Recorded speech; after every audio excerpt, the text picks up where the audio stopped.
కేవలం 7,999 up to 10 kgs వరకు బరువు తగ్గి అధిక బరువు నుంచి వచ్చే ప్రధాన సమస్యలను దూరం చేసుకోండి. శ్రీలీలను దురదృష్టం వెంటాడుతోందా?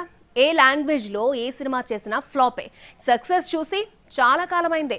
తెలుగులో 2 ఏళ్ల క్రితం సైన్ చేసిన సినిమా తప్ప మరొక మూవీ లేదు.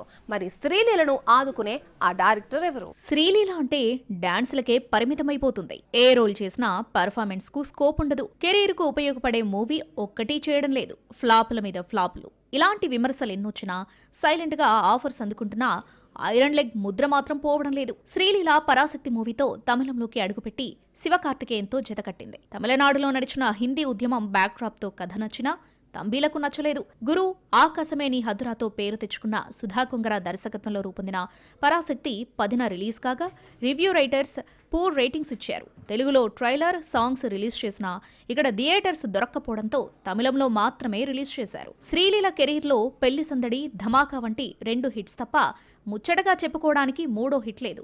భగవంత్ కేసరిలో నటించినా ఆ క్రెడిట్ చిచా ఖాతాలోకి వెళ్లిపోయింది. కథ, క్యారెక్టర్ గురించి ఆలోచించకుండా ముందు నుంచి సినిమాల మీద సినిమాలు చేసేసి ఐరన్ లెగ్ ముద్ర కొని తెచ్చుకుంది శ్రీలీల. గుంటూరు కారం, ఆదికేశవ, ఎక్స్ట్రాడినరీ మ్యాన్ వంటి డిజాస్టర్స్ శ్రీలీల ఇమేజ్ ను డ్యామేజ్ చేశాయి.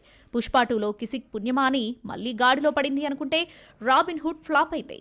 కన్నడ సినిమా జూనియర్ తో మరో ఫ్లాప్ చూసింది. పాశ్చాత్యతో వరుసగా 6వ ఫ్లాప్ తో సతమతమవుతుంది శ్రీలీల. శ్రీలీల బాగా డాన్స్ చేస్తుంది, ఎనర్జెటిక్ గా కనిపిస్తుంది. శ్రీలీలలో ఉన్న పాజిటివ్స్ ఈ 2 మాత్రమే. పర్ఫార్మర్ అనిపించుకోలేకపోయినా ఇంతకాలం కాస్తో గొప్ప అందంతో నెట్టుకొచ్చింది.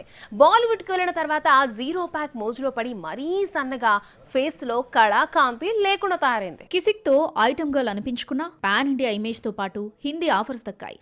హిందీ డెబ్యూ మూవీ రిలీజ్ కాకుండానే మరో 2 ప్రాజెక్టులు లైన్లో పెట్టేసింది. ఆషికీ ఫ్రాంచైజీలో 3వ పార్ట్ తూ మేరీ జిందగీ హైలో కార్తీక్ ఆర్యన్తో జతకడుతూ బాలీవుడ్ లోకి ఎంట్రీ ఇచ్చింది. ఇన్ని ఫ్లాపుల్లోనూ శ్రీలీలకు హిందీ ఆఫర్స్ రావడం విశేషం. తెలుగులో 2 ఏళ్ల క్రితం ఓకే చేసిన ఉస్తాద్ భగత్ సింగ్ ఒక్కటే చేతిలో ఉంది. సినిమా సమ్మర్ లో రిలీజ్ అవుతుంది. కంటిన్యూస్ ఫ్లాప్లతో కొత్త ఆఫర్స్ రావడం లేదు. మళ్లీ తెలుగులో నిలబడాలంటే ఉస్తాద్ హిట్ ఈ కిసిక్ పాపకు చాలా అవసరం.